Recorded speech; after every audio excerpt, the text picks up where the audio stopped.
Good morning sa inyo mga boss. Ngayon may kukunin tayo rito sa may LBC. Meron tayong binili na first time nating magkakaroon ngayon. A few moments later. Mission failed tayo. Sa ibang branch nilagay. Hindi dito, ito binigay kong branch eh. Sige, punta na lang tayo ron. Alam nyo kaya ayoko nagpapadala sa LBC, mga bossing. Napaka-hassle sa LBC. Meron kasi silang COP. Yung COP na yun, kunwari ako nagpadala sa buyer. Nagpadala ako. Yung shipping fee na yun, babayaran ko sa mismong LBC. Yung pagka-receive ng buyer, babayaran niya yung shipping fee doon. Tapos yung shipping fee na binayad ko sa LBC, babalik naman sa akin. Kaso nga lang, kailangan pick upin mismo doon sa branch ng LBC. Okay naman yun, okay naman yun. Ang pangit lang sa policy nila mga boss, pag yung shipping fee na yun, hindi mo nakuha within 1 month, wala na yung pera mo, hindi mo na makukuha. Katulad nung kanina, kukuha ko ng shipping fee. Nalipasan na siya ng 1 buwan, so hindi ko na naman nakuha yung pera ko. Ang maganda niyan, nakakatatlong beses na ako na ganun. Sayang yung pera. Parang kumikita rin talaga si LBC sa ganung policy nila. Napaka-utang. And then may isa pa, kaya medyo na bad trip ako. Mamaya kukunin natin yung parcel. Dahil hindi naman pala yung binilang ko nung Kaido House na yun na first time natin magkakaroon, mamaya kukunin natin sa Balagnas. Hindi yung seller yung nagkamali. Ang nagkamali, yung LBC din. Doon naka-address sa pinuntahan natin kanina, yung parcel na kukunin ko. Ang ginawa, nagkamali daw yung rider doon sa Balagtas nilagay, doon sa kabilang branch. Di ba sobrang hassle nun? Andito na yung LBC, pinuntahan ko na ngayon, tapos malalaman natin na wala doon yung parcel. Kailangan kong puntahan doon sa Balagtas, sa kabilang bayan pa. Sa susunod na nga natin puntahan yung LBC. Punta muna tayo dito sa may Caloocan mga boss.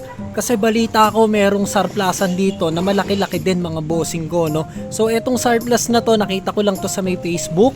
So malapit siya dito sa may STI, tsaka dito sa may UE Caloocan. Balita ko nga mga boss, marami din talagang mga kagamitan dito. At ang dami nga talaga, dito pa lang sa unahan mga bossing, napakaraming bisikleta na sasalubong sa'yo. Yung mahihilig sa Japan bike dyan, yung mga malalapit sa Caloocan, eto ang daming Japan bike dito mga boss, oh. Tapos dito ako nagulat mga bossing, eto kasing mga ganto, eto talaga yung mga gusto kong makita mga boss, yung mga turntable. Sa mga hindi nakakalam kung ano yung turntable, eto yung kagamitan nung araw na kung saan pwede kang makinig ng music. Sobrang vintage na ng mga turntable mga bossing, kaya swerte talaga kung makakuha tayo ng mga working nito. At dito sa shop na to mga bossing, ang daming pwedeng pagpilian, iba-ibang brand mga boss, merong Victor, merong Technics, at yun yung mga magagandang brand talaga nung araw. Pero for sure 110 volts tong mga to mga boss, pero kung meron ka naman transformer, magagamit mo yan. Pero kung isasaksak mo dito sa atin yan na 220 volts, sayang yung gamit mga bossing, sasabog yan. Meron nga rin pala dito mga stop toys, ay kung nakikita nyo, napakarami. Tapos eto yung mga organ tsaka speaker, ang dami tsaka din. Tsaka mga branded mga boss, may Casio, may Sony, yan dito sa mga organ. Hindi na nga lang ako nakapagtanong dito kung working ba yung mga piano nila dito, pero tingin ko working naman yan, baka na-testing na nila mga boss. Pero for sure 110 volts din yung mga yan, kaya kailangan din natin ng transformer para dyan. Sa mga naghahanap ng mga speaker tsaka ampli, yung mga old school, napakadami dito mga boss. Ayan nga, patong-patong sila dyan, oh. Ito pagkakaalam ko sa mga speaker na to, parang ito yung mga ginagamit pag gusto mong maggitara o sa mga banda-banda or kahit pagpatugtog, pwede yung mga yan. Hindi na nga lang ako nakapagtanong kasi nakakahiya rin kasi may mga ginagawa rin yung mga tao dito. Tsaka ang hanap ko talaga dito mga boss, dito sa surplaza na to is toys. Yung toys ang hindi ko nakita rito. Merong stop toys, pero stop toys yun. Syempre, hindi naman tayo nag-i-stop toys. Toys talaga yung pinuntahan natin. Kaso walang toys dito, pero maraming bisikleta, maraming mga kagamitan yan. May mga tools pa, power tools. Tapos ano pa ba yan? Mga stop toys, yung tulad nung sabi ko kanina. Napakadami. So ngayon mga bossing, babalik na ako sa LBC pagkapunta ko rito kasi ito lang talaga yung pinunta ko dito sa may Caloocan para maghanap ng laruan. So hindi tayo nakakuha ng laruan, balik tayo sa LBC para pick upin na natin yung Hot Wheels natin. Pagkatapos nga ng mga struggle natin sa pagkuha ng box na to sa LBC, sobrang hassle. Pinagbalik-balik tayo nun boy, medyo napigon tayo pero okay lang naman, at least nakuha na natin. Eto mga boss, nabili ko to sa Facebook, bidding to mga bossing ko, no? So parang sa pagkakatanda ko, eto parang kuha ko rito is 130. Eto naman, ang kuha ko dito is parang nasa 350. Etong Kaido House, 850 yan, may pangalan pa. Okay, eto nakuha ko, mas mura kasi talaga mga bossing. Kung magkukuha kayo ng mga Hot Wheels nyo or mga ganitong klase ng Kaido House sa mga bidding talaga mga boss. The best talaga sa bidding. Doon possible na makuha mo ng mas mababa yung gusto mo. First time natin magkakaroon ng Kaido House. Tsaka isa pa mga bossing, Nissan Skyline yan na GTR. And then lowered siya mga boss, kung mapapansin nyo, formado na yan. Kumbaga para mga pang show to mga bossing. Ayun yung logo na Tamiya sa likod. And then yung Skyline. So meron siyang wordings na Tamiya sa likod. And then yung Skyline. Tapos dito sa harap, meron din siyang Tamiya na wordings. Parang pang racing siya mga bossing, no? Kasi may bakal dun sa loob. Yung mga pang racing na sasakyan, merong nakasupport na bakal yan sa loob.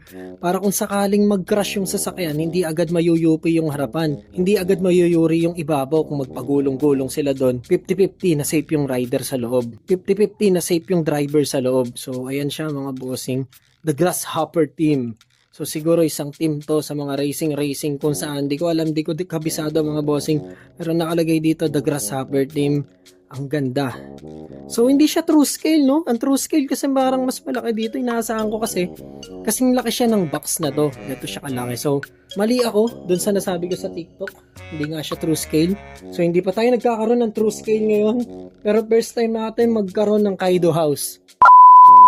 Etong Mercedes, buksan natin. So, ayan. Ito, hindi nakakapanghinayang sirain. No? Hindi nakakapanghinayang pa rin dahil kung gusto nyong i-display, hindi nyo naman di-display ng maayos. Ang ibig sabihin kasi hindi nakakapanghinayang sirain kasi nga 130 lang siya mga bossing. So, ayan, hindi siya ganong ka-pricey. Kumbaga, mas nakakapanghinayang talaga yung mga gantong card kasi mas mahal talaga to. So gusto kong buksan to, nanggigigil ako, buksan ko na kaya. So wala siyang windshield kabilaan, left and right mga bossing. Kung mapapansin nyo, open siya. Ganto ba talaga yung sasakyan na to? Walang windshield. Wala ba tong aircon o nakababa lang yung windshield? Yun yung gusto nilang ipalabas dito. So itong Mercedes-Benz na to, dadagdag natin sa mga loose collection natin na nakalagay sa drawer. Itong isa naman na to, Range Rover. Sige, buksan na natin. Okay. Ito yung first time din na magbukas ako ng premium na inilabas ko siya sa kulungan niya mga bossing. First time kong maglabas na sasakyan sa premium mga boss. So, napaka-satisfying, napakasarap. Talagang gustong-gusto kong gawin yan. So, ngayon nagawa na natin. So, ito yung Range Rover natin. So, solid din siya. Napakabigat din mga bossing. Solid yung bakal niya.